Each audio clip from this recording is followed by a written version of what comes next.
Good afternoon from Jakarta. Welcome to the fourth FPCI Group's virtual public forum.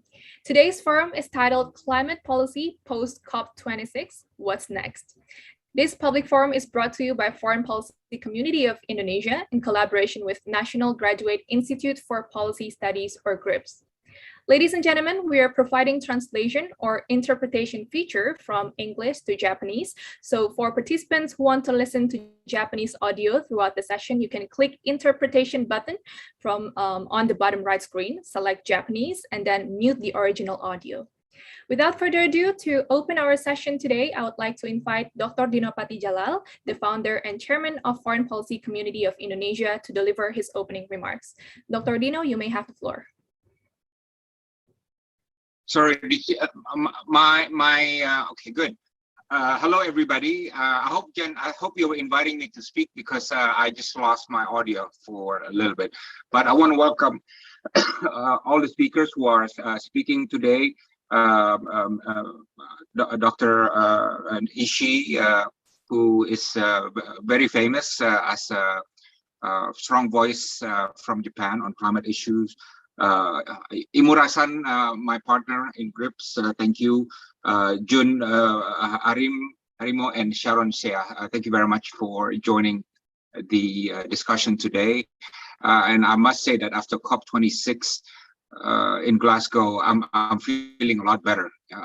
We were a bit frustrated in Indonesia because we thought that the attention to COVID, which was justifiable, but was not being balanced by a equally strong attention or commitment towards a climate challenge. And I'm glad that COP26 in Glasgow reached, not perfect, but a good movement forward.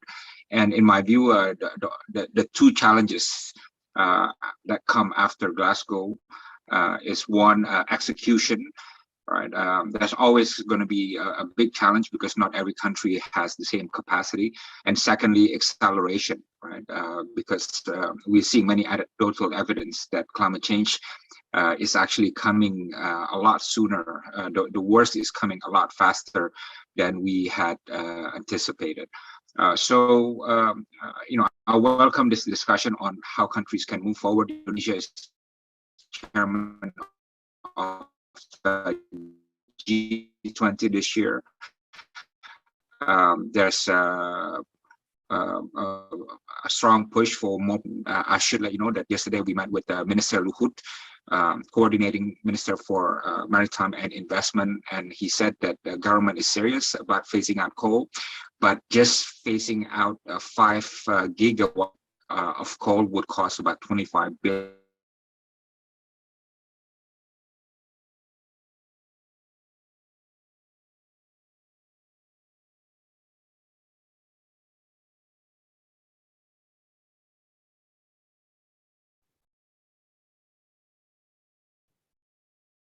It seems like Dr. Dino is having a technical issue. So, yeah, we will continue first to our agenda.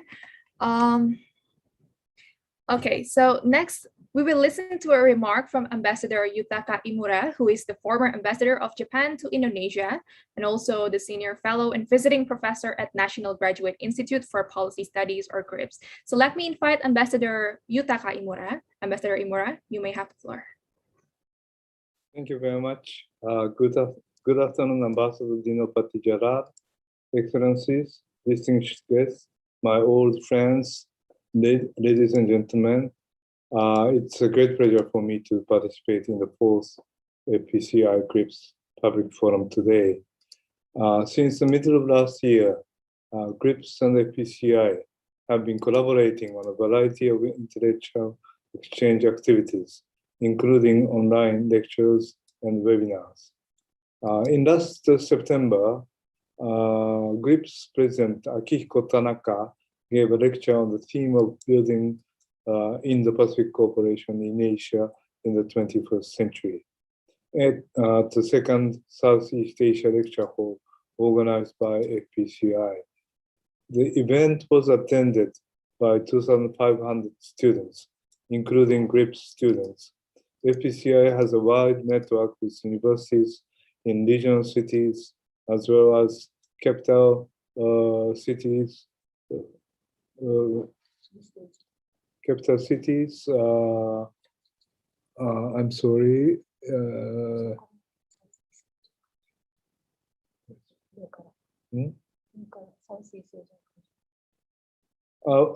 Yeah, in Southeast Asian countries, and I was very much impressed by the various questions raised by the young students with deep insight.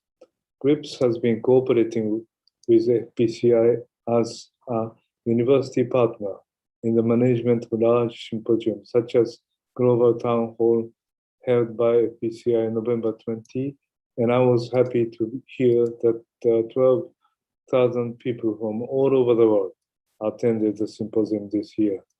GRIPS will also co-host the FPCI GRIPS Public Forum with FPCI 5 times from last October to this coming February. The 3 previous FPCI GRIPS Public Forum were held under the themes of opportunities and challenges for peace and stability in the Indo-Pacific region, the Asian century, and Get to Know Generation Y and Z, where active discussions were held on Asian politics, security, economy, and society. In the 4th FPCI GRIPS Forum, under the theme of climate policy post-COP26, what's next? We will have discussions among panelists from universities and research institutes in Indonesia, Singapore, Japan, and some other countries. Japan has been encouraging countries around the world to take proactive climate change measures at multilateral meetings such as COP26. Prime Minister Kishida participated in the World Leaders Summit of the COP26 on last November. He called all parties to take ambitious climate change countermeasures, recognizing the period until 2030 as a critical decade. He also shared Japan's commitment in the field of climate change, such as its updated nationally determined contribution, which is abbreviation is NDC, toward 2030. 10 billion US dollars additional assistance to the developing countries in the coming 5 years, and doubling adaptation finance, promoting green innovation, and participating in the global methane pledge. Japan is also actively supporting efforts to address climate change and energy transition in Asia, particularly in ASEAN.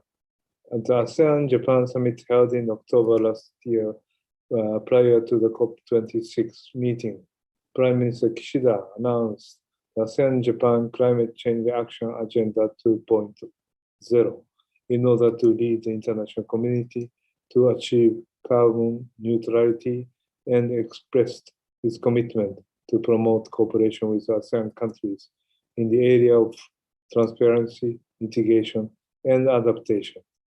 In Asia, including ASEAN, in addition to addressing climate change issues, several difficult issues are ways to be solved at the same time, such as securing stable and affordable energy and realizing sustainable economic growth.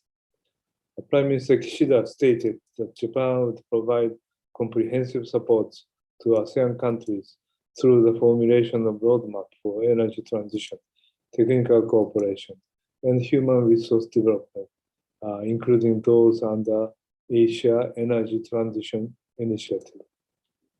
In today's public forum, I strongly hope that the panelists will engage in lively discussions on how ASEAN and Japan, which share various common challenges, such as addressing climate change, securing stable energy supply, and realizing sustainable growth, should promote financial and technological cooperation for green growth and energy transition. I'd like to conclude my opening remarks by wishing that many of the audience members who participated in this public forum will continue to participate in the various intellectual exchange programs jointly organized by FPCI and GRIPS in the future. Thank you very much. Thank you, Ambassador Imura, for your remark. Before we continue, I think Dr. Dino has joined us back again, so I'd like to invite back Dr. Dino to have the floor. Dr. Dino, are you there? Yeah, actually, I was just finished with my remarks, and I'm just looking forward to hearing the discussions. I don't want to get in the way of that, but thank you, Imura-san, for your friendship and cooperation, and looking forward for more cooperation between us. Okay, thank you, Dr. Dino. All right, ladies and gentlemen, we are going to proceed to the discussion on climate policy post-COP26, what's next? It is a very interesting topic, and we have been joined by more than 100 participants in the Zoom meeting and also YouTube channel, who I'm sure are already waiting for it. So without further ado, I'd like to invite our moderator for today, Ms. Dayu Nirma Amurwanti, the faculty member of International Relations Department in Bina Nusantara University, and also a climate and forest policy advisor for the Royal Norwegian Embassy. So without further ado, Ms. Dayu, you may take over. Thank you, and thank you to Ambassador Dino and Ambassador Yutaka Imura. Welcome, everyone. Wherever you are, whether from Indonesia, I saw somebody from the Philippines saying hello from Japan. Thank you for joining us in this Friday afternoon. If you're spending your weekend with us, it says a lot about our commitment to addressing climate change. Thank you to Foreign Policy Community Indonesia and also the National Graduate Institute for Policy Studies, GRIPS, for inviting me to moderate the session. Talking about the 26th Conference of Parties to United Nations Framework Convention on Climate Change recently held in Glasgow, we saw the public's reactions have been mixed. Even before we began our discussion today, the speakers also have both positive and not so optimistic view about the conference and what happens after next. We saw from the media that there is a lot of geopolitical finger pointing, saying that developed countries have not done enough to help developing nations to accelerate the implementation of their climate ambition. There's also an accusation that this emerging nations such as China, Brazil, India, and Russia, who are not stepping up and doing enough to do their part. But there's also a lot of positive news, as we have heard, that now adaptation is front and center, because we know that we are not only preventing the effects of climate change, we're already dealing with the effects of climate change. There are a pledge of more resources for phasing down of coal, for example, helping countries transition to more renewable energy. There's reduction of methane emission. There's also a pledge to end net deforestation. So with that, I believe that we have excellent speakers, resource persons joining us today. I would like to introduce them one by one. The first is Dr. Naoko Ishii. Hello, good afternoon. Dr. Naoka Ishii has joined University of Tokyo on August 1st, 2020 as a professor, executive vice president, and inaugurating director for Central of Global Commons, whose mission is to catalyze system change so that human can achieve sustainable development within planetary boundaries. Her belief is that academia can and should play a more active role in mobilizing movements of multi-stakeholders towards a shared goal of nurturing stewardship of global commons. Prior to joining the university, she served as the CEO of Global Environmental Facility from 2012 to 2020. She formed the first midterm strategy for the GEF with strong focus on transformation and key economic systems. She entered the Ministry of Finance, Japan in 1981 and served as Deputy Vice Minister of Finance for 2010-2012. She obtained BA in Economics and PhD in International Development from University of Tokyo. Hello, Dr. Naoko Ishii. Hello, thank you so much for having me. Thank you. And next we will have Professor Jun Arima. He is the project professor, Graduate School of Public Policy, University of Tokyo. He is also a distinguished senior research fellow, Asia Pacific Institute of Research, Senior Policy Fellow, Economic Research Institute of ASEAN and East Asia, or AREA, and lead author of IPCC's 6th Assessment Report. Welcome, Professor. Thank you very much indeed for having me here. Thank you. And if we see his CV, he is probably one of the experts that followed negotiations since even the Kyoto Protocol. So welcome. We're glad to have you here with us. Next, we have Ms. Sharon Sia. She is the Senior Fellow and Coordinator at the ASEAN Study Center and currently Coordinator of Climate Change in Southeast Asia Program at the ICS Yusof Ishak Institute. Prior to that, she was Associate Director of the Center of International Law, National University of Singapore. She spent 14 years at the National Environmental Agency and Ministry of Foreign Affairs in Singapore prior to entering the academia, including a diplomatic posting to Bangkok, Thailand from 2003 to 2007. Her main interest is in ASEAN, rule of law, multilateralism, climate change, and environmental issues. She graduated with Master in Public and International Law from the University of Melbourne in 2018. Welcome, Ms. Sharon Sia. Thank you very much to FPCI and GRIPS for inviting me to this event.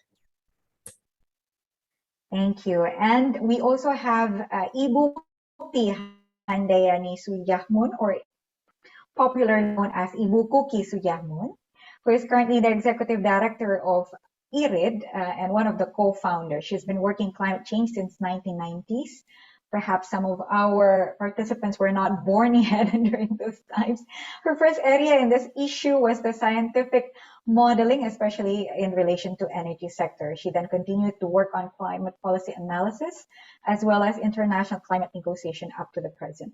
During her time at Pelangi, Indonesia, she was actively involved in Climate Action Network, not only in Indonesia, but also Southeast Asia and international. She was one of the member of the international board, as well as Southeast Asia. She took part in negotiations since 2000 in the meeting Lyon and then the 6th COP in The Hague. And she was also Executive Director of Pelangi, Indonesia, and joined the Office of President's Special Envoy for Climate Change for 2 terms when she was involved in the negotiation during the preparation of Paris Agreement. So other than Professor Jun Arima, we also have someone who took part even in the negotiation and knows the history of this climate change negotiation. So welcome, Ibu Kuki. Glad to have you with us today. Thank you, Madam. Thank you. So let's start with the first round of discussions. And I would like to encourage members of our audience, the participants, to take part by posting your questions, your comments in the Q&A box. And we hope that we can read out or also ask your questions to our panelists. Let's begin with Dr. Naoko Ishii. So Naoko-san, let me ask you about your impression on the COP26. Do you think that it has been an inclusive conference where everyone is participating equally? And do you have any examples where multilateral collaboration is at play and has been successful in Glasgow? Yeah. No, thank you, Dayo. Let me just say one thing about the Asia and the climate.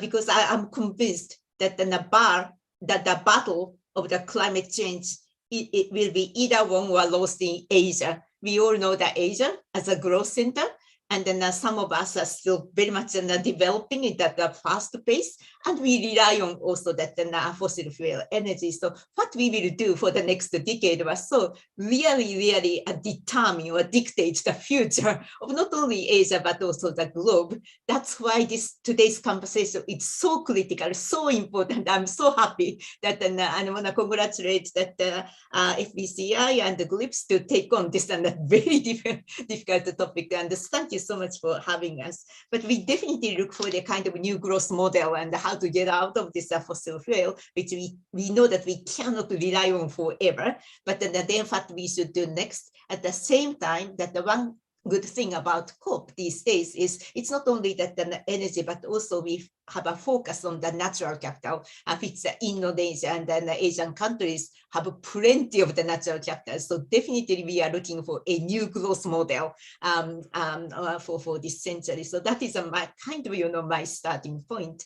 So that going back to your question about my takeaway from COP26, I also attended a COP from 2010. So it was my 30th COP in my different capacity. And actually the nature of the COP changed quite significantly, maybe as just before the Paris COP. Before that, it's a very difficult and official negotiation, which we really didn't understand about either logic or terminology. But then around the time that the Paris COP, the more and more so-called non-state actors have actually started to participate in that. Either they are helping to push or actually providing a new solution, or kind of make it a much more inclusive process, because that the fact we are dealing with, it's not just something that the official state negotiators can handle. It's really that then it's everybody's business, and so that's how this process needs to be inclusive. And actually, it has started to have to have those diverse actors, and the process become very inclusive. I firmly believe the success of the Paris COP is very much of having and supported by non-state actors, and that has actually continued towards Glasgow. And while I think that we were not necessarily too positive about the official negotiation outcome, there are great part, but not so great part. But then in general, as a whole, I'm quite excited about it, because I see that quite an important announcement, that the commitment and the actions are actually that are being produced out of this non-state actor, and actually together with state actors, more like a multi-stakeholder coalition together. And then just to name a few, that here that we see that the big alliance of the finance, G funds, that then the Glasgow and the Financial Alliance and for Climate. Then that I see that an effort to have to provide more standardization of those funds, like an ISSB, International the Sustainability Standard Board, and also that the good multilateral, multi-stakeholder coalition, quite a number of them. And the one thing I just want to mention is this early transition mechanism for Asian power sector, energy sector, which presents a good example of that collaboration with the MDBs, ADB and others, and actually bilateral government, then commercial banks, the philanthropy, and then coming together to really tailor their, the assistance to country by country. I saw that Indonesia and the Philippines actually that already decided to join this mechanism. And this is a new way of the multilateralism. So that I was quite excited to see those, the good example really coming out of those very difficult process. And then going forward, I want to see more like an execution with accountability of those multi-stakeholder coalitions. Back to you. Thank you so much. Thank you. I believe not only Asia should be the growth center where we produce emissions, but we need to also provide solutions like Dr. Naoko Ishii said, with participation of non-state actors. Let me go to Professor Jun Arima. Dr. Naoko Ishii actually ended with the importance of not only agreeing to key commitments, but also on the implementation. So what do you think of the Glasgow COP26? Have we made significant commitments, or has it been watered down? And what do you think about the point where everyone needs to be accountable, that implementation should also be something that we need to monitor other than the key commitments made in those conferences? Okay, and thank you very much, Dayu-san, for kind introduction. And I have somehow a mixed feeling about the outcome of COP26. The assessment of the COP26 will depend on to whom you are posing that question. Greta Thunberg will certainly say COP26 was a fiasco, but I do not agree with her, because UK had a strong intention to present the high level of ambition towards 1.5 degree future, and also 2050 carbon neutrality. And though there was certain tone down in that language, but largely UK has succeeded in introducing such kind of ambitious wording, including the phasing down of the unabated coal power in the power generation. So I very much, how can I say, praise the diplomatic skill by the UK government. So, but on the other hand, the agreed document, Glasgow Climate Pact, include clearly that in order to achieve 1.5 degrees Celsius target, we need to reduce the global emissions by 45% by 2030 towards carbon neutrality by 2050. Concerning the carbon neutrality by 2050, of course, it depends on the progress of various, innovative technologies, but I cannot be optimistic about 45% target by 2030, given that China will, peak out by 2030, their emissions, and also India will continue to grow their emissions beyond 2030. And also, yes, there are many countries who have announced their carbon neutrality goals, including 2060 for Indonesia and 2050 for Vietnam. But many of those carbon neutrality targets are somehow conditional to the support from developed countries. And Prime Minister Modi from India clearly said that, developing country will need $1 trillion per year for achieving global carbon neutrality. And whether or not a developed country are ready to provide such a huge amount of financial assistance to developing countries, that remains to be seen. So we have seen so many, how can I say, ambitious wording, but actual implementation is a key. And the Glasgow Climate Pact calls a next decade as a critical decade. And they have agreed to set up a work plan for raising a level of ambition towards 2030. But we also need to recognize that we are in the middle of energy crisis throughout the world, not only in Europe, but also in the Asia Pacific region. And natural gas price is increasing, and even coal price is increasing. And what is happening in many countries, including Japan? Yesterday, Japanese government initiated the subsidy for gasoline price to cool down the gasoline price. And I think the similar initiative must have been taken in many ASEAN countries as well to cope with the energy price hike. So that shows that the people are very much, how can I say, concerned about climate change. But if that comes to their day-to-day energy expense, then their willingness to pay could be much lower than ideal level. So that is a very difficult part of the climate change problems. All of them agree about the importance of climate change mitigation, but they are not necessarily ready to pay additional cost for tackling climate change. So, as introduced by you, I have a lot of communication with energy policy makers of ASEAN countries, and keyword I have here from them is affordability. And affordability is a key for many ASEAN countries. So they're welcoming the decarbonization for a low future, but unless that decarbonization or low carbon future can ensure affordability for the general public, politically, that could be very much difficult to swallow. So how to say strike a balance between climate mitigation and, for example, the SDG 7, affordable energy supply. So that is a challenge. And also concerning the energy mix, I'd like to emphasize that what we are aiming at is the low carbon future and decarbonization, not necessarily completely phasing out of fossil fuels, because we have CCUS and we have ammonia technologies and so on.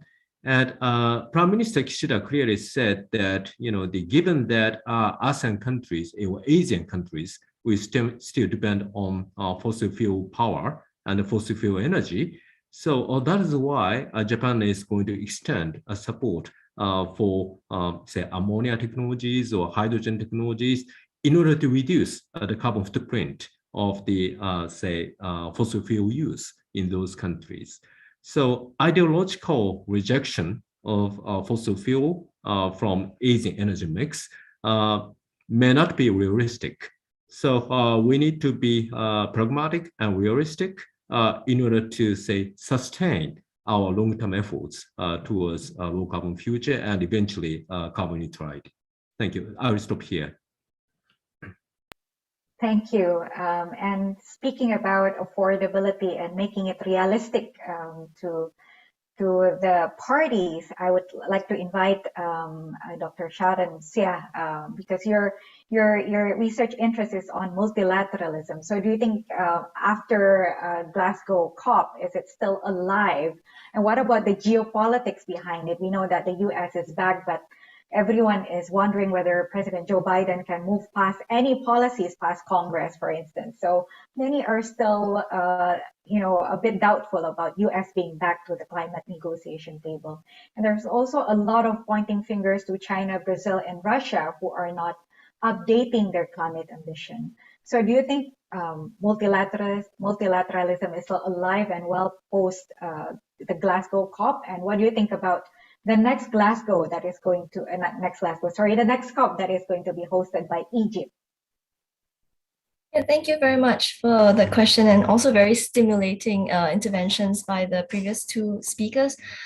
I think firstly, we cannot deny that climate change is right at the very top of President Biden's list of priorities. I think that was the first thing he did when he came into office, where he put the US back into the Paris Agreement. And then he convened very quickly in short order the Leaders Summit, and he has made certain pronouncements. And going forward also, he has a Build Back Better partnership in play. Of course, we're hoping to hear more from the US as to the details of this partnership.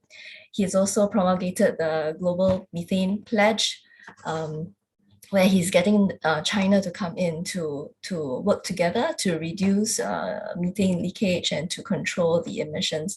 So I think all of this is very promising.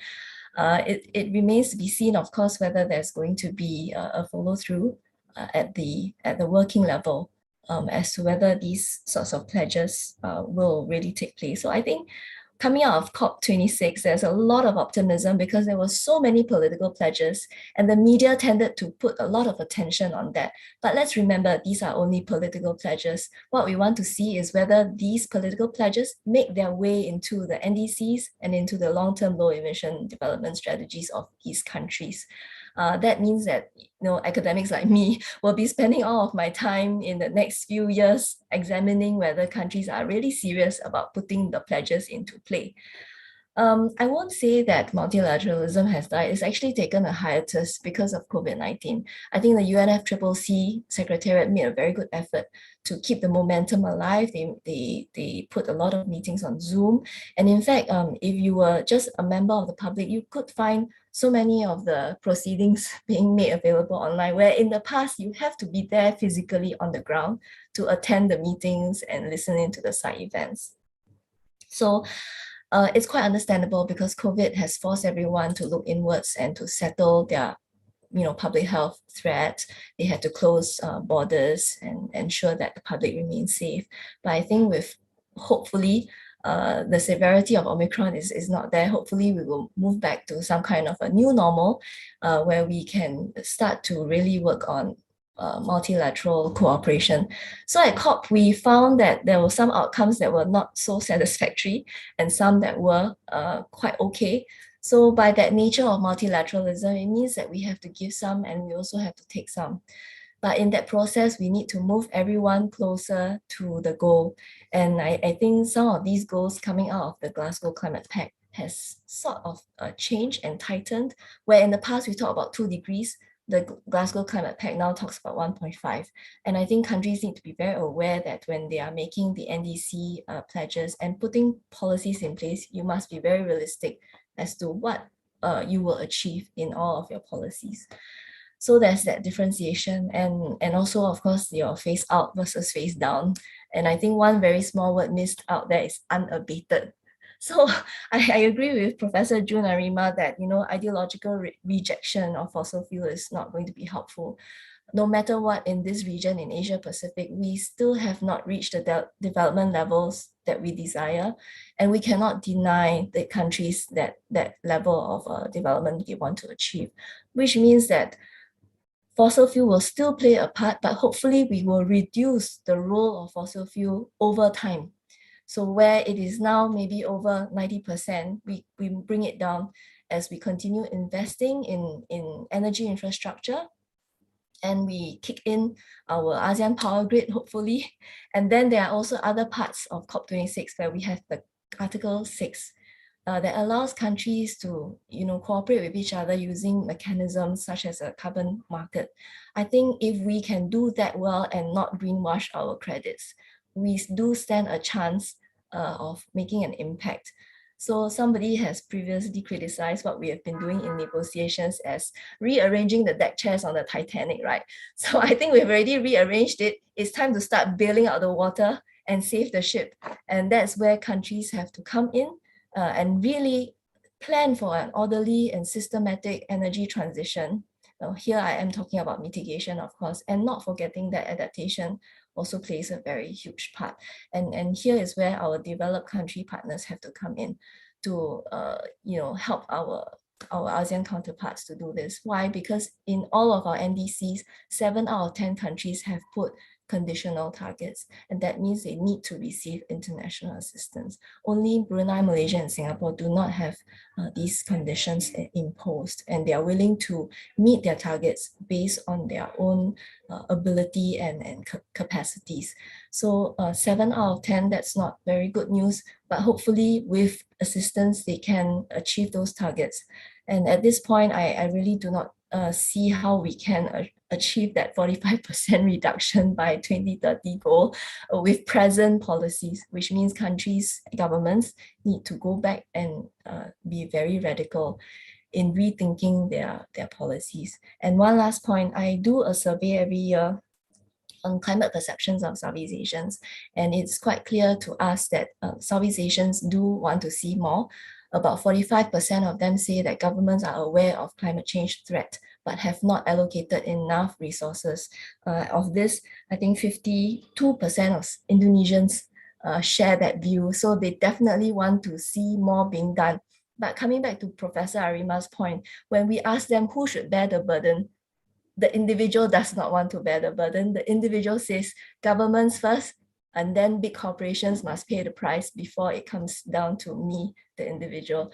So this mindset may change over time, as we continue to improve and embark on this journey for decarbonization, where people accept their responsibility as well. I'll just stop here. Thank you. Thank you. So let me go to Ibu Kuki. It's interesting that previous speaker said that whatever we agreed at the COP26, it has to be seen within the framework of affordability, within the framework of the heart of the Paris Agreement, which is common but differentiated responsibility. And do you see that there's been tension between the developed and developing countries at the COP? Have developed countries been doing enough? Have they been transparent enough? And have the resources been trickling down to the countries and to the sectors that need them the most? Okay, thank you, Madayu, for having me here. Yeah, I think it's a negotiation process, right? So definitely there is always like tension between the two big groups, if I can say, developed and developing countries. But from what I see also that there are more collaboration now come into implementation as well, right? For example, what we've heard about this support for South Africa, for example, to basically to shift their energy system from fossil based to more cleaner and renewable one. And this is a type, and I think it's also aligned with what Dr. Naoko Ishii mentioned earlier. This is a type of maybe not kind of multilateralism, but it's a support from a group of countries a group of development agencies to a certain country that will basically give a great impact to the global climate, for example, if you are talking about this.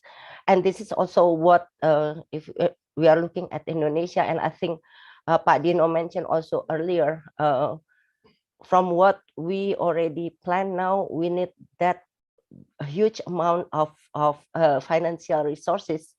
And of course, if we have to, I think it's a normal things, right? If we have to choose whether you want to use the money to, let's say, support your the health of your people versus, if I can say, climate change, which still in a way difficult to be understood by all the population, then as a government, I think it's normal. Then you're gonna choose the one that more popular, which is to support most of the community in health issue, right?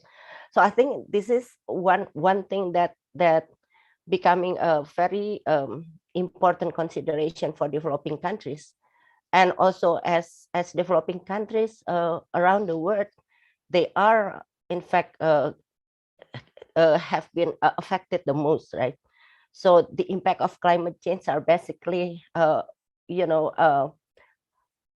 do you call it, experience more in developing countries or least developed countries. There are, of course, affected other countries as well, developed countries also being affected, but it's different level and different capacity and capability to respond to it. So I think this is where and why developing countries are basically very strong in these financial issues, financial support issues. And this is, if I can say, one of the issue that becoming a big tension between developing and developed countries is this one, right? Because in the Paris Agreement, or before that, even in Copenhagen, in Cancun, we agreed that there will be $100 billion annually for up to 2020 to support developing countries, right? For climate actions. And the last, sorry, the biennial assessment of the Standing Committee for Finance that launched at COP26 shows that it's still far away from that amount. So it's about 50% of that. So, this become a big issue. And also the new quantitative goals for finance is also another story. So I think finance definitely will be a big issue. And also the balance of the support, financial support between mitigation and adaptation is also, I think, still a big questions, because we agreed to have, like balance, like 50-50 for mitigation and adaptation. And now it's kind of maybe 75%, 25, so mitigation 75% and adaptation 25% kind of thing. I mean, like, understand that the mitigation will need a lot of financial support, because it will have a lot of technology involved, a lot of that kind of research and development, of course. But for adaptation and for countries that sorry, countries that has very how do you call it, country like developing countries, basically they have a lot of impact, and they need to spend a quite big percentage of their GDP to respond to the impact of climate change. So that's one area that I think becoming a big tension between the two groups of countries. Developing countries definitely need support for addressing the impact, but at the same time also they need support also and access to technologies, access to know-how especially because I mean, like we were talking earlier about the shifting from let's say fossil based to a cleaner energy, but you know, for countries that has limited resources, limited level of knowledge, then it's another story. It's another you know, it will cost more, because then you need to have either international experts, which will cost more, or you also otherwise you need to educate the people back home. That will be another year of investment to educate and so on. So I think that is basically where the tension is, and it's still there, even though there are already more collaboration among those countries between developed and developing countries. And I think it will be interesting to see what will happen this year in Egypt, for example, because definitely it will be African COP. And as African COP, definitely impact of climate change, lack of financial resources, lack of capacity, lack of technology will be a very big issues. And I think we have to address it very, you know, wisely, and we need to get ready to it. I'll stop there. Thank you, Madam. Thank you. Thank you. So Ibu Kuki mentioned about resources and the importance of helping developing and also the least developed countries. So it would be a good cue for me to go to Dr. Naoko Ishii, since you've been the CEO of the Global Environmental Facility and you're familiar with these funds, be it Adaptation Fund and GF and GCF. There's a lot of expectations for these funds to perform their roles in providing financing. So what do you think, what needs to be done for them to be able to meet these expectations? Yeah, thank you. Actually, even if I was the CEO of the GF and it's about $1 billion per year, it really doesn't solve the problem. And somebody said, actually, that yes, 100 billion become a kind of symbol of that trust between North and South, or the trust of the negotiation. But I actually even don't think that the 100 billion can solve the issue that we are facing. What we really need is that how we can transform the current economic system so that we can address this global commons issue, or this tragedy of commons issue, and then also the how to bring that the North and South much more together, so that to me, where I do understand that very well about the 100 billion as a symbolic issue, and it's really the symbol of lack of trust, so it needs to be solved. But I really want to see much more like what are the new economic system under which that the developed and developing, that then with the different countries which have a different condition can really work together towards this global, the common agenda. And rather than thinking about the money to be transferred from one side to another, what are the new economic, the trade and the investment program through which the resources can go to the right place with right technology or the right knowledge? And to me, that should be much more sustainable. And it's not really that North gives something to South, that both sides have to benefit out of it. Otherwise, it's not sustainable longer term. So I was actually thinking more like the few examples that you and I, the previous speaker mentioned, have that kind of the characteristic. I think that maybe Ibu Kuti that mentioned this South Africa example. That is that you, right? And the South Africa example is really a good one because it's also multilateral collaboration of that the MDBs or bilateral, but then the private sector, that the philanthropy and else to really to find a way to how to bring the South African economic model to be much more sustainable and also in harmony with that nature and that challenge. And we are doing it not because that as a gift or ODA, it's more like we also want to benefit out of it, and in the longer term, not necessarily short term. So how we can create that kind of multi-stakeholder coalition, the mechanism. We mentioned that both I and Professor Arima mentioned this early energy transition mechanism mechanism for Asia. That is also another example that how those MDBs, bilateral government philanthropy, the business together to assist this early transition, early retirement of coal, but also early acceleration of the renewable energy. And we believe that we can both, and everybody can benefit out of it. So these are kind of examples that how we can use the trade and the investment with a lot of, a little bit of the innovation, innovative thinking, and to shift this and some of the actually economic system we see as a problem, so that then and that's the reason I was excited about the COP26 is that I have started to see some of those good examples of that new multilateral collaboration or multi-scale coalition.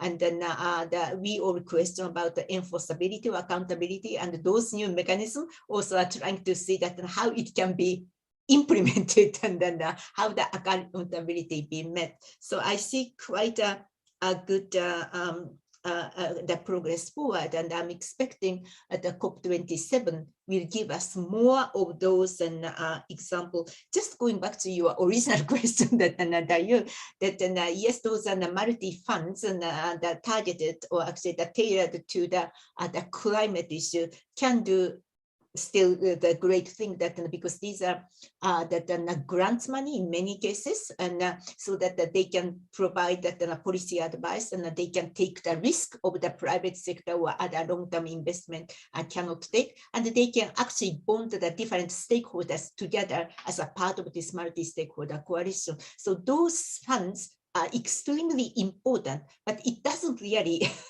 on their own can change this big economic system, and we need much more thinking that how to put price on carbon, or how to put the price on or the value the nature, so that our current problem, which Professor Arima mentioned very clearly, that we were all in that suffering from the tragedy of commons, so how we can break this tragedy of commons and to have the shared global common goal.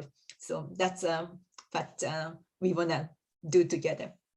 Back to you. Thank you. Let me go to Professor Jun Arima. Preventing the tragedy of commons. Dr. Naoko Ishii says that we need everyone to be on board.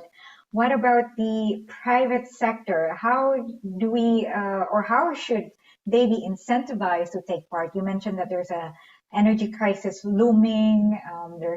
There's a need to for us collectively to make that affordable transition. How do we make this transition affordable? And what do you think of the recently announced plan by the EU to raise carbon tax or to impose carbon tax? Do you think that will be acceptable, or that would be acceptable, I should say, by the developing countries? Yeah, and you must be talking about so-called carbon border adjustment measures proposed by European Commission. And that is very much, how can I say, politically controversial issue, in particular vis-a-vis trading partners from developing countries. Currently, the scope of CBAM is limited to steel, cement, and also fertilizer and aluminium and electricity. And major exporters of this item are Ukraine or Russia or Turkey or India, not necessarily ASEAN countries, but eventually that CBAM could be expanding its scope to other goods. And that will certainly trigger the debate of so-called disguised protectionism in the name of climate change mitigation or the environment protection. And that would be a very much confrontational issue between developed and developing countries. And in order to be WTO compatible, European Commission are required to get into the dialogue with trading partners. So eventually, Asian countries will be also, say, contacted by European friends, whether or not they can swallow the border carbon adjustment measures.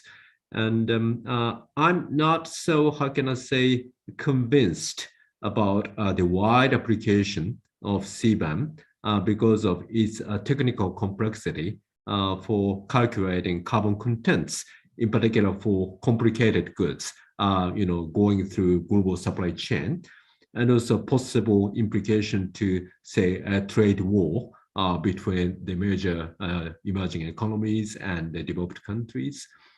So I think a lot of them, how can I say, carbon tariff idea, perhaps that could be more, how can I say, constructive to discuss some sort of minimum performance standard for certain energy consuming products, or the steel products or cement products or something, looking at carbon intensity per ton or something, rather than imposing a tariff.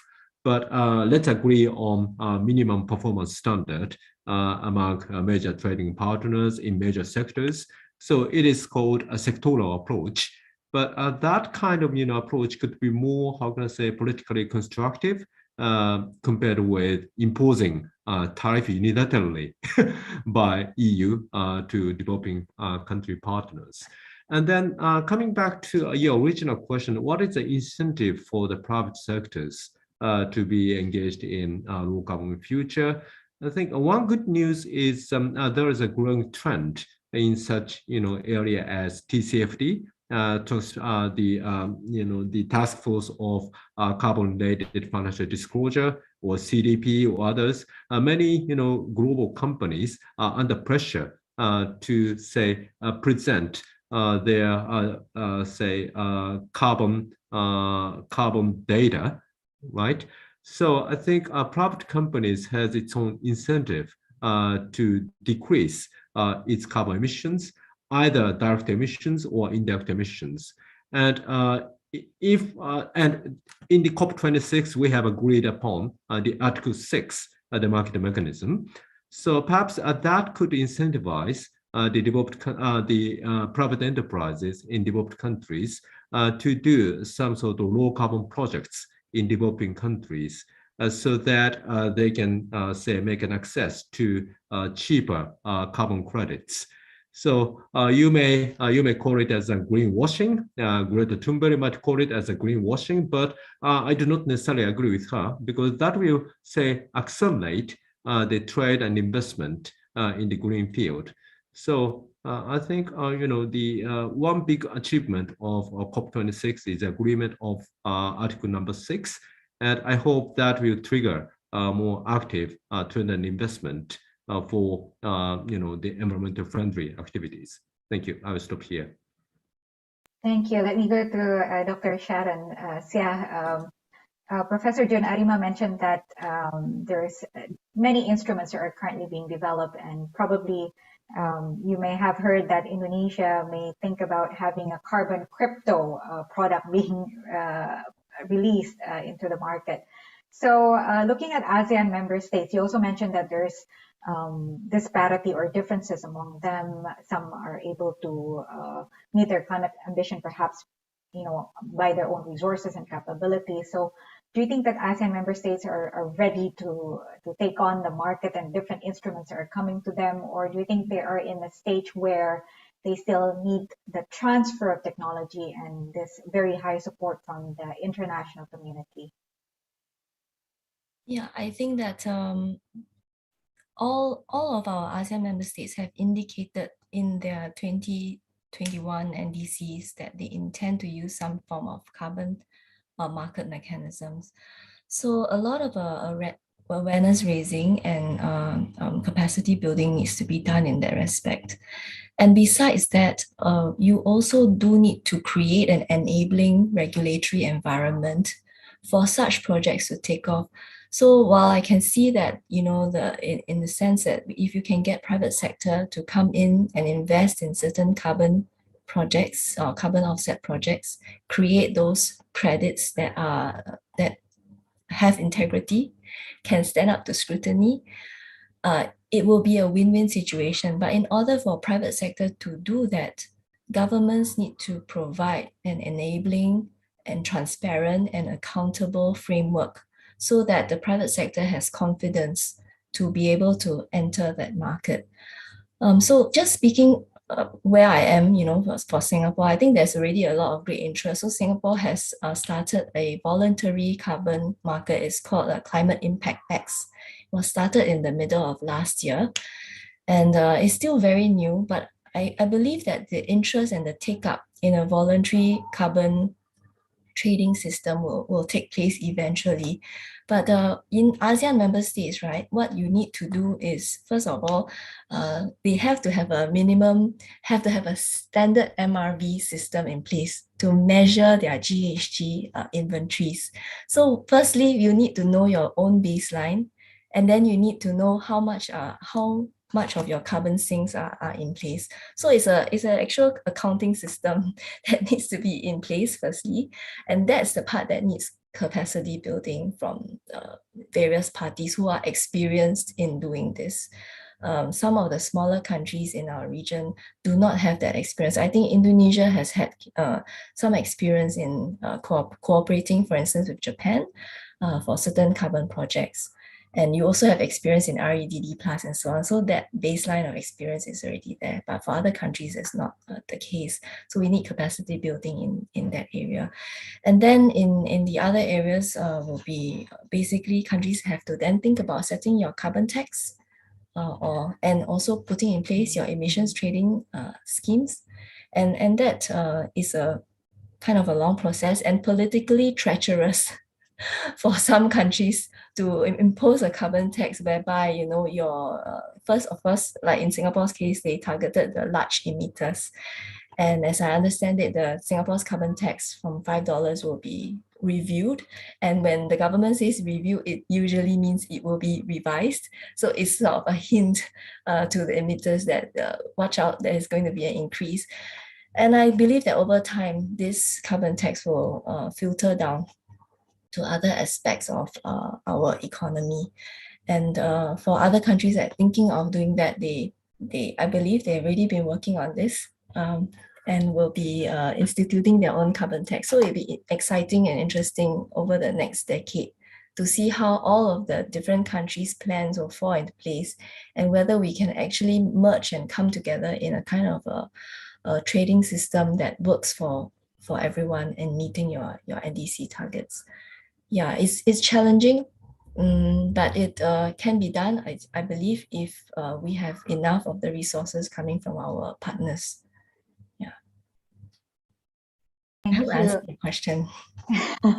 Yes, thank you so much.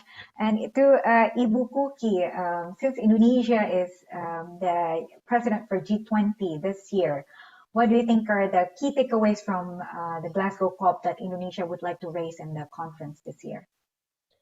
I think we've heard about it, right? I mean, like the president already mentioned that the three major issues that would be brought by Indonesia. Definitely, I mean, like one on global health, and then the second one is on digital transformation, and the third one is on energy transition. So I think the energy transition is in a way also, you know, will to some extent learn from what we got already in COP26, and also to have that kind of cooperation like Dr. Naoko Ishii mentioned earlier about this multilateral support for different countries, especially if you are talking about G20, then there are developing countries and developed countries within the G20. So it's kind of small, the miniature of the UNFCCC, if I can say. So the discussion on that. So it might not, I mean, like if we see the government or the Indonesian agenda for G20, there is no specific item mentioned about climate, like in a big as one of the big agenda. But I think it will be under the energy transition because it has a lot to do with climate anyway. And I think another topic definitely about the finance part of it, right?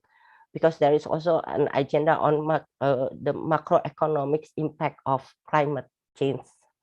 And this will definitely not only for Indonesia, but for everyone, right? And especially because Indonesia is, I think, the developing countries presidency of G20, then it is Indonesia's, if I can say, responsibility also to bring the developing countries' views and perspective and needs to the agenda. So, you know, energy transition is, I found it's already like a very, very, how do you call it, attractive topic, yet it's very complicated because it has everything.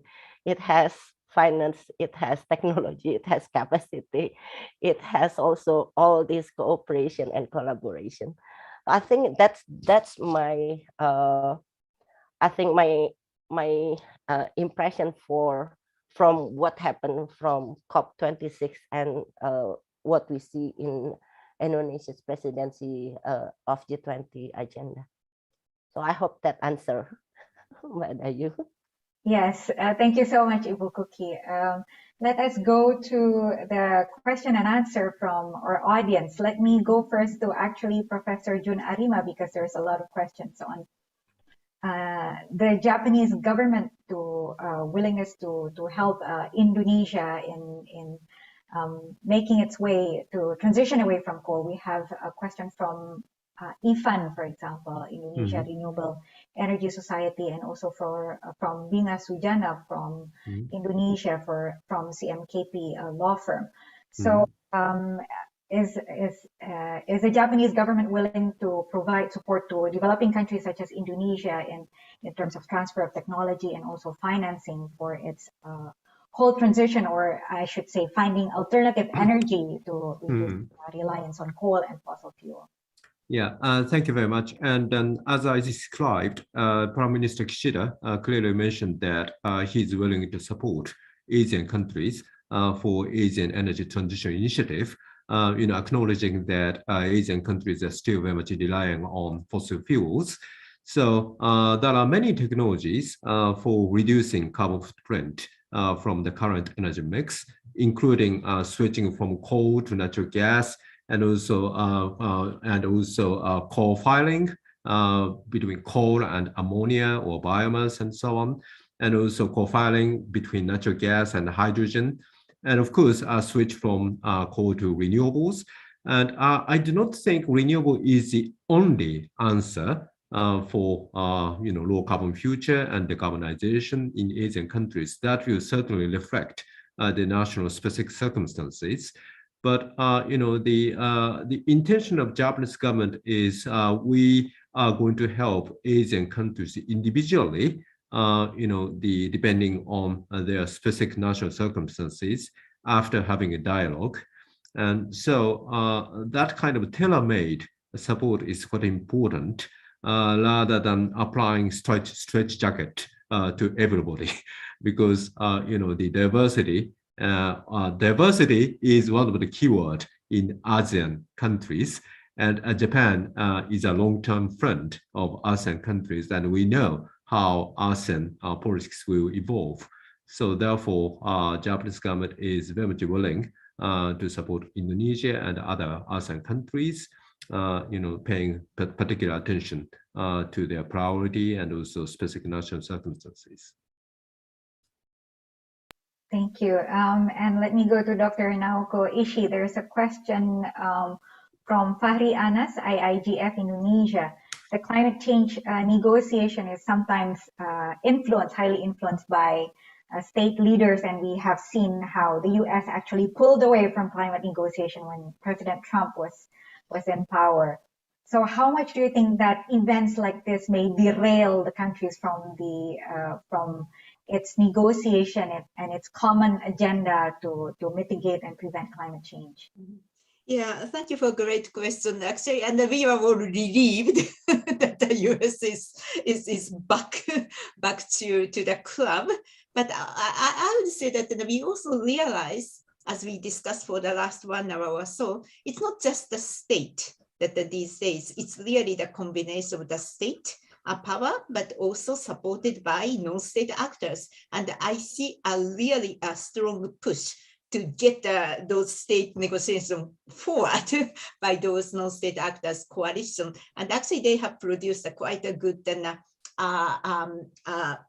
outcome out of it. So that then I would say that then yeah, that then that we can still focus on that then Fitch and the global leaders are behaving in fat way, but we shouldn't really underestimate that our role, your role, each one of us, to be a part of this non-state actors coalition and how to really influence even the state the negotiation. And I actually see a lot of that actually the hope and the opportunity for us to do it the right thing, even outside the negotiation at the Glasgow, that we see a lot of interesting the coalition actually joined by the states too, like the deforestation, how to stop the deforestation, and then how to do the methane, which we already discussed. So that then, so there are quite a number of things that we can really do together. So I would say again that then that we should really go together hand in hand to create this strong pathway that then rather than thinking about the economy. And so that would be my kind of tip going forward. Yeah, let's hope that the US is staying in. Thank you. Let me also go to Dr. Sharon Sia. There's a question from Yobel Novian Putra, Indonesia. You mentioned that in order for the market-based mechanism to work, there needs to be a standardized MRV, or monitoring, reporting, and verification system or criteria or even framework. But now there are numerous out there, and how should we collectively move forward towards harmonizing, agreeing on a common standard that is acceptable to all, just to get the market going, but yet we can still safeguard its integrity, so to speak. So what do you think needs to take place? In the Paris Agreement, there are already some common reporting standards and also common timeframes and so on. So actually, what I meant was that within each country, they have to decide how they are going to measure their emissions from, either sectorally down to the industries. And they also have to think for very big countries, right? They have to measure at the national level, provincial level, county level. So it really goes down to the very, very nitty-gritty. So it's actually up to each country as long as they report according to the standards to the UNFCCC Secretariat. I'm not an MRV expert, but I just think that, we need to, at the very basic level, decide on common units on how you want to trade and so on. I think there are already mechanisms. There are more mature markets out there that are already trading, and we can already learn from them and from their example. I want to take this chance to also, really chime in on Ibu Naoko's point about non-state actors, because it's very encouraging actually if you watch the evolution of the climate regime. It is in fact the only regime in international law that has increasingly given importance to non-state actors, because when you look at geopolitical affairs, right, it's always conducted state to state. But ever since the UNFCCC was signed and then we grew, the regime continued growing, you can see that the voices of the non-state actors have been increasingly being considered, and they are being given importance. And of course, not to mention that the generation of our Greta Thunbergs have certainly made themselves very visible and heard on the world stage. So I'm very encouraged. I do believe that this problem cannot be sorted out just by governments alone, and it needs a very close coordination between government, private sector, civil society, academia, media. All aspects of society needs to be in on it. And I definitely applaud Ibu Naoko's point that even down to every individual having to think about what is the part that you can play in the climate crisis. Thank you. Let me go to Ibu Kuki. I have a message from Yobel Novian Putra. I will read your exact question later on in the next round. So let me go to Ibu Kuki. We have a number of questions from the audience saying that any energy transition is of course quite costly. It can also be quite political. So what do you think of Indonesia? Do you think that the political process is a challenge for us to do that transition? And do you think that there's also a disadvantage for coal exporting countries such as Indonesia and Australia in the whole coal phase down discussion at the Glasgow COP? Yeah, I think that's in a way true, right?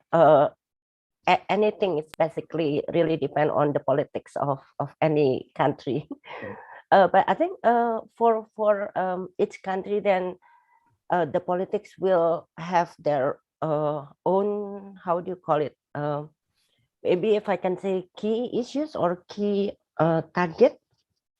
So of course, one of it would be the popularity, but another one might be on the economy of the country. And I think it's already shown now, even for a country like Indonesia, even though we are like coal exporter, we get issues of coal for PLN was it last week or 2 weeks ago, right? And it's really like a big issues even for a country that own the resources. We still have issues. So I think it also shows that there is a need to rethinking our and also replanning our energy system. So the political part of the government of the country need to see it also, that it's not only, like if I can say, get the easiest income with the less costs without thinking about the externalities, because now it's already shows that there are already additional costs. In fact, I mean, like it might not be the cost of, let's say, electricity generation, but then we already have cost of agriculture, failure of harvesting, issues on fisheries because of the how do you call it, extreme weather and all those things. So I think they need to rethinking everything. We cannot just make things like as simple as because we have it, so just use it as much as we can.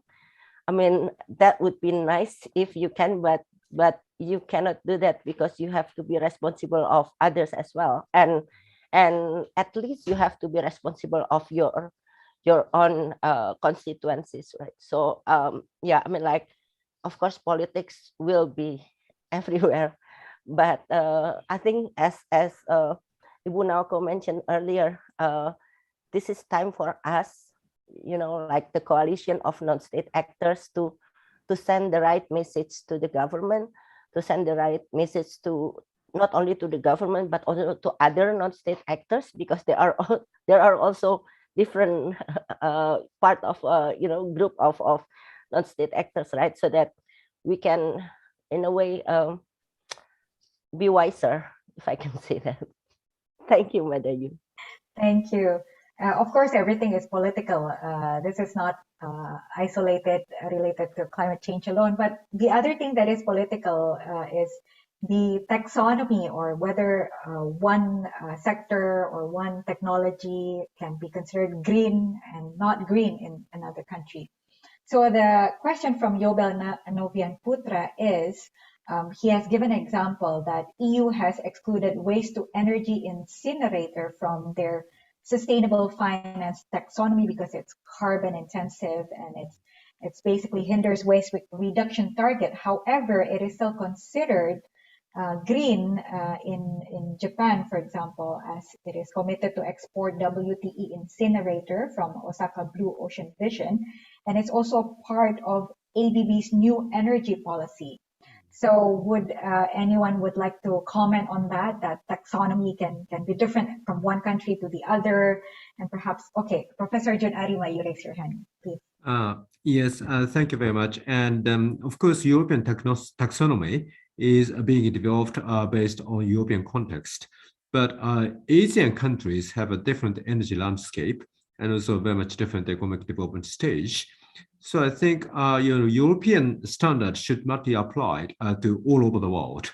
And Asia is the epicenter of the additional energy demand and additional CO2 emissions.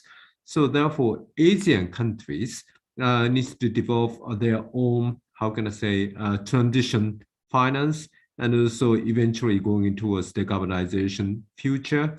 So their category could be certainly be differentiated from European one.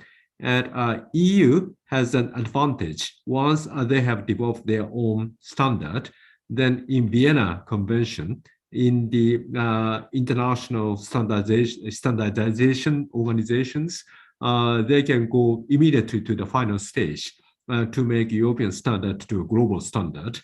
But Asian countries needs to, how can I say, have a say in such a debate so that ISL will also incorporate the reality of ASEAN and Asian countries. Thank you. I also have another related question with regards to the different standards. But Sharon, would you like to? Yes, I just wanted to address the question, which is there actually isn't any international taxonomy standards at the moment. EU has one, China has, ASEAN has their own. So at some point, there has to be some kind of a convergence where you talk about the interoperability of the different taxonomies so that investors and regulators and so on have a common language to talk about what constitutes sustainable activities and what does not constitute sustainable. So that's probably a kind of work in progress, I suspect, because there are even some countries who do not want to have a taxonomy. They don't see the importance in having one. So I think there are varying stages, and we all have to be suited to the country's specific circumstances. So the ASEAN taxonomy, for instance, is very interesting. It works on a traffic light system, and it allows countries to enter at the lowest level before they are expected to, increasingly up their own standards in the taxonomy. I think that is a great way to ensure that everyone gets to play in that game without saying, oh no, you're too low standard, you cannot come into the game.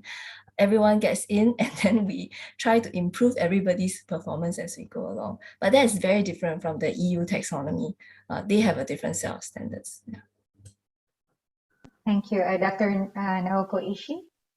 Yeah, that's a very challenging and maybe politically charged question.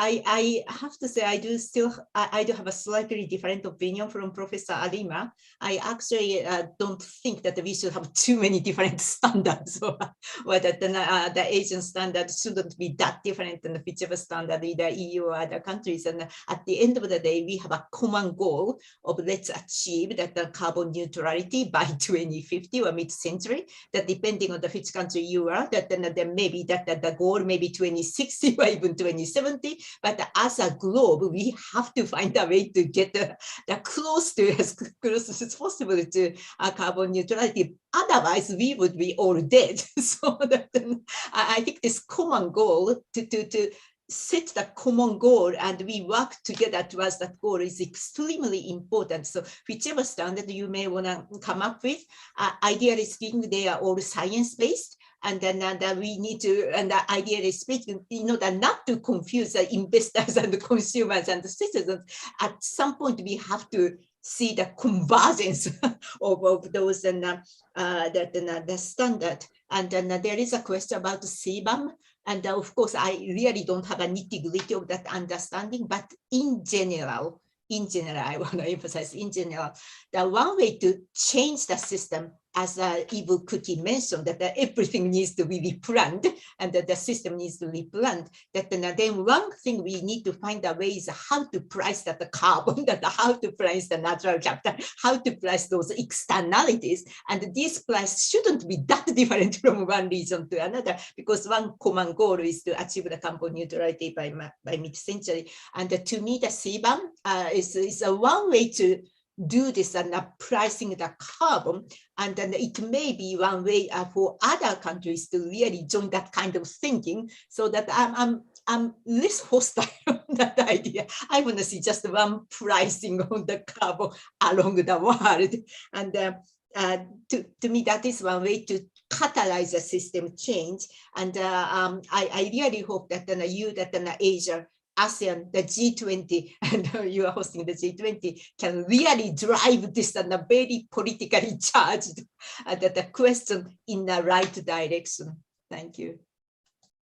Thank you, Dr. Naoko Aishi. I think you touched upon a question by Arina Frill from Sriwijaya University, Indonesia. Anyway, before I go to Ibu Kuki, I'd like to also say something about that we sometimes, people who are working in the environmental climate change sector are accused of having our own language, having our own speak, and it's too complicated for the public to grasp the true meaning. So I think Dr. Naoko Aishi's intervention is important as long as we understand that there are risks associated with us, abandoning or forsaking the importance of natural resources, sustainable natural resources management, and costing that or pricing that accordingly, whatever term or jargon you may want to use, or no matter what kind of mechanism that you want to use, as long as you have that. Now, Ibu Kuki, please. Yeah, I just want to add a bit on what already mentioned by the three speakers before me. I think one of the key messages is that we need to have things through multilateralism process. So it is difficult if everyone start to have like policy decision on unilateralism, because then it will, in a way, it will affect the others as well.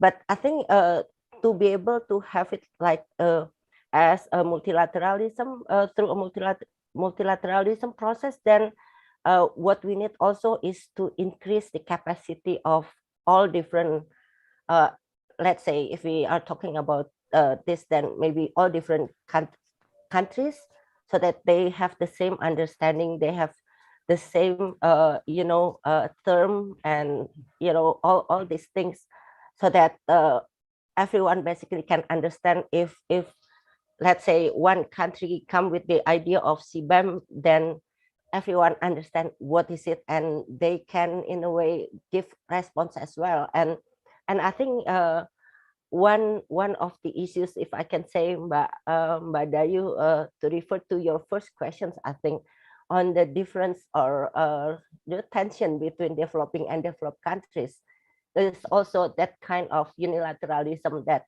sometimes imposed by developed countries to the whole UNFCCC process. Thank you. Thank you. I believe we have very rich contribution from our panelists. We talk about COP26 being a multilateral platform that has some merit despite its flaws. We talk about common but differentiated responsibilities, the difference or disparity between developed and developing nations and how to bridge them. We talk about the need to have convergence. And with that, I would like to invite our panelists to have a 1-minute closing remark. I would like to begin with Dr. Naoko Ishii, perhaps. Yeah, thank you so much. It's really exciting discussion. But let's make sure that we all share the common goal, that for our own sake, let's achieve that kind of carbon neutrality by mid-century. And it's very important for us to keep it as a common goal, because it's so easy for us to falling down to the individual that vested interest. And once we lose that hand-in-hand kind of structure, that we go back to this another isolated the situation. So let's like us, that who may be much freer from state negotiator, we have our own responsibility to hold hand together and aim high for our own sake. So thank you so much for having me.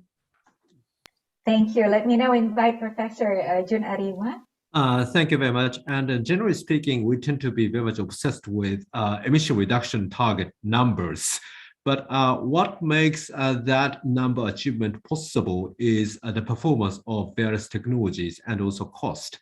So I think a lot of them, they are too much obsessed with emission reduction target. I think we should also consider technology goals in terms of performance or cost reduction, and also pave the way for international collaboration project in certain Asian countries. For example, large-scale CCUS demonstration project or something.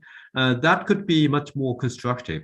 And again, I'm very much happy to be able to participate in this very rich discussion. Thank you very much.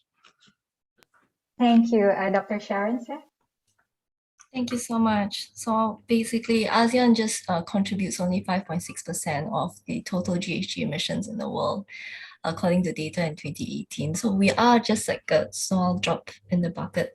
But I believe that all ASEAN countries are very intent on fulfilling their responsibility, under the Paris Agreement and the UNFCCC. But a lot of it hinges on cooperating well with each other as well as outside of ASEAN. And the fact remains that we cannot cooperate well if we are not having these sorts of dialogue. So I'm really pleased that you have organized this. It's very important. We are right at the start of what we want to do, which is to transition in a way that is good and orderly and just to the communities that are being affected. So I think the conversation has to continue beyond today, and I hope that it is not the be all and end all. And thank you very much again, FPCI and GRIPS, for putting the panel together. I enjoyed myself a lot. Thank you. Thank you, Ibu Kuki. Yeah, I think the same as the others. I'm also happy to be part of this conversation, and I think it's very enlightened for me as well. And for me, if we are talking about climate change, I would say like leave the negotiation to the government, because under the UNFCCC, it's also they are the party, so leave it there. And we know that it will be long and complex and slow process, but we as the community outside the government, as a non-state actors, we have more, if I can say, power to do something, to make things happen. And it doesn't have to wait until anything achieved in the negotiation. We know what we need, we know what we want. So let's work together hand in hand through this kind of conversation, but also through other collaborations, so that we can achieve what we need for, not for us only, but also for the next generation. Thank you for having me, Badayu. Thank you. So before I close, let's look at what happens post COP26. I believe that all the panelists say that there is, for the planet to survive the imminent energy and climate crisis, we need to make sure that we work together and making sure that the commitment is or can be broken down into doable, realistic, actionable technology. We also talk about programs that is involving different and multiple stakeholders. We talk about financing, we talk about standards, and we even talk about taxonomy and what it means to make sure that we are financing and we are supporting sustainable projects, of course, in our own capacities based on our own resources. We also talk about the importance of regionalism for ASEAN to step up, and for Indonesia, especially as it is taking on the G20 presidency. And again, we need to make things happen and not just to focus on what kind of commitments or agreements that is made, but to make sure that they are actually making significant and important changes in our day-to-day lives, and ensuring that, of course, our planet survives not only at present, but for the future. So, ladies and gentlemen, please join me in thanking our esteemed panelists. I enjoyed the discussion. Let's give a virtual round of applause. Thank you so much, Dr. Naoko Ishii, Professor Jun Arima, Dr. Sharon Shah, and also Ibu Kuki Sujahmun. And thank you for GRIPS and FPCI for inviting us to this wonderful discussion. Thank you for the audience for a very interesting questions. We hope we have read them all. And if not, I believe this is not the final and the last conversation. And with that, thank you so much. I would like to apologize if there are any lapses from my side, and let me return the floor to the MC. Thank you. Thank you very much, Ms. Dayu, for moderating. We would also like to once again thank you to Dr. Naoko Ishii, Professor Jun Arima, Ms. Sharon, and Ibu Kuki for the insightful session. There have been a lot of interesting questions coming from the audience, as we can see in the Zoom chat box, and we have over 200 participants tuning into our discussion from both Zoom and also our YouTube channel. It has been a fruitful discussion, and I'm sure the audience found the session to be informative. For everyone's information, today's event is available for rewatch on FPCI official YouTube channel at Secretariat FPCI. Ladies and gentlemen, so that was all for our public discussion today. You can follow our social media handles for more information about our activities, events, and programs, and also stay tuned to our next FPCI Group's virtual public forum via Instagram or via Twitter at FPC Indo. Thank you everyone for tuning in. You may now leave the Zoom meeting. See you.